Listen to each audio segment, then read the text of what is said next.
Bonjour à tous, c'est une édition dominée par la COP15. Ce lundi démarre officiellement à Abidjan la 15e conférence des États parties de la Convention des Nations Unies sur la lutte contre la désertification. Cette importante conférence a réuni des délégations venues de 197 pays. Des chefs d'État sont à la tête de plusieurs délégations. Ils sont nombreux à fouler le sol ivoirien depuis hier. Herman Guivé.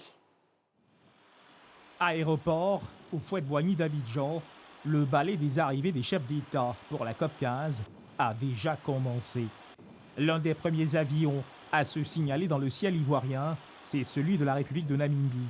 Son Excellence Hage Geingob, à la tête d'une forte délégation, est accueilli au bas de l'échelle de coupé par le vice-président de la République, Son Excellence Tiemoko Médiette-Koné. Au salon privé du pavillon présidentiel, les deux personnalités échangent un court instant des civilités. Puis c'est le tour du président de la République de Djibouti, son Excellence Ismaël Omar Guelleh, de marquer son arrivée en terre ivoirienne. Il sera à son tour accueilli par le vice-président de la République, Tiemoko Médiette-Koné.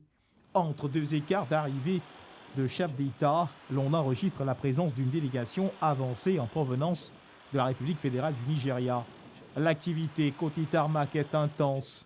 Les arrivées de délégations s'enchaînent, comme celle de la délégation en provenance de Mauritanie conduite par son chef d'État, son Excellence Mohamed Ould El Ghazouani. C'est le Premier ministre Patrick Achi en personne qui l'accueille à sa descente d'avion et lui exprime le traditionnel aquaba, la bienvenue à l'ivoirienne. Vient ensuite le tour de l'avion transportant à son bord le président du Nigeria, son Excellence Muhammadu Buhari, de se poser sur le tarmac de l'aéroport au Fouet-Boigny. C'est le vice-président Tiemoko Médiette-Koné qui est présent au bas de l'échelle de coupé pour l'accueillir. Les deux personnalités auront un bref échange. Les délégations de chefs d'État et de ministres continuent d'affluer vers Abidjan. 5000 participants en provenance de 196 pays sont attendus sur les bords de la lagune Ébriée pour cette 15e conférence des parties à la Convention des Nations Unies sur la lutte contre la désertification et la sécheresse. Les chefs d'État, eux, sont bien présents. Et d'autres chefs d'État et de nombreuses délégations sont attendus à Abidjan pour l'événement. Au niveau de l'organisation, tout est fin prêt pour que les échanges se déroulent dans de bonnes conditions. Le Premier ministre Patrick Achi s'est rendu sur les lieux au Sofitel Hôtel Ivoire pour en avoir en net. Axis Ouedraogo. Abidjan, capitale mondiale de la lutte contre la désertification. À la veille de l'ouverture officielle de la COP15 ce lundi, le Premier ministre est sur le terrain. Tout le circuit de la conférence est passé au peigne fin, de l'enregistrement à la salle plénière, en passant par les sites de panels et autres stands. Dans la salle qui abrite le Forum des jeunes ouvert ce dimanche, petit moment d'échange avec des participants encore sur place. Pour moi, ça a été une expérience agréable de pouvoir discuter avec le Premier ministre en face. Aujourd'hui, on a des agriculteurs, mais des agriculteurs qui ne sont pas jeunes.